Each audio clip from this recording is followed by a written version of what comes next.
oh shit, so we bombed Iran. I know this is a really serious topic, but people keep yelling at me for pronouncing it wrong, and I kind of liked there how bombed and Iran kind of like ran into each other, so you were right. I should respect the local population's way of saying their, fuck! I can't believe he bombed them! No war guy, everybody! It's not a war, it's a political intervention. It's a military action. Fun is catching its mousetrap.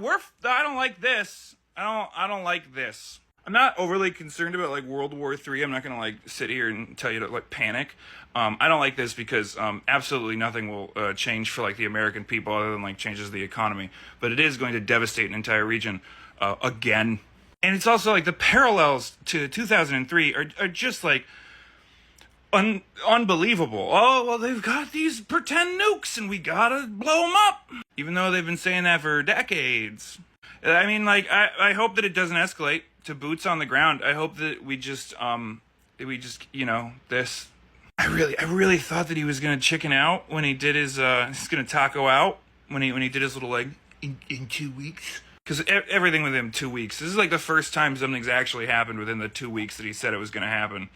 Which I guess tells us that, some forces are more powerful than Trump's inability to make a decision. It just sucks that those forces aren't in the American interest. What an unpleasant day to be a person with sense. I can't wait to hear people parrot the talking point that we just had to do it because of insert line from 2003. No war guy. He's the no war guy. No new wars. In fact, he lied about there being no wars during his presidency. The Afghanistan war was started by who knows, and then it's mostly Obama's fault, but then there was this like weird period where it's nobody's fault, and then it's Biden's fault. Absolutely. You know, even though he's the one who signed the deal with the Taliban. And then part of that deal was that they released tens of thousands of Taliban prisoners, which they did. And then he drew down forces to a level that was unsustainable, especially against this new force that he himself had released into the wild. But actually no wars because he wasn't, you know, in charge for 4 years and he didn't like have a bunch of people die under his command. He's the no war guy. He's the no war guy, the only no war guy ever, actually. These are all direct quotes from him into microphones. You can look them up. I know you won't. Are we going to do the whole song and dance? Where he, like, uses this as an excuse to be Emperor Palpatine? And, I just thought about how similar his press secretary is to Jar Jar Binks.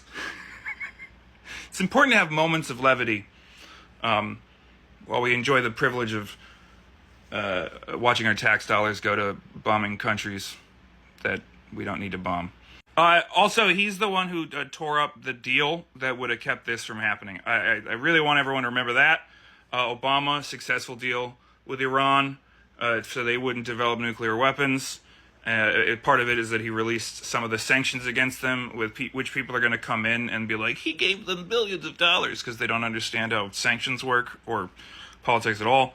And then Trump came in and he tried to undo everything Obama did because he didn't like Obama because he made fun of him that one time at that press junket briefing thing.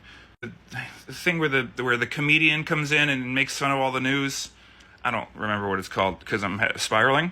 Anyway, Obama did stand up about Trump, and that's why we're here today. So Trump just tears it up. He's like, I'm going to get a better deal, and then he puts a bunch of sanctions back on Iran. So it's like, well, what do? They immediately get back to work at what they were, you know, just being sanctioned for. Except, oops, our intelligence apparatus says that they're nowhere near having nuclear capabilities. But that's fine, because he's just going to fire the head of the... I can't believe I have to take Tulsi Gabbard's side. Everything about this is the worst.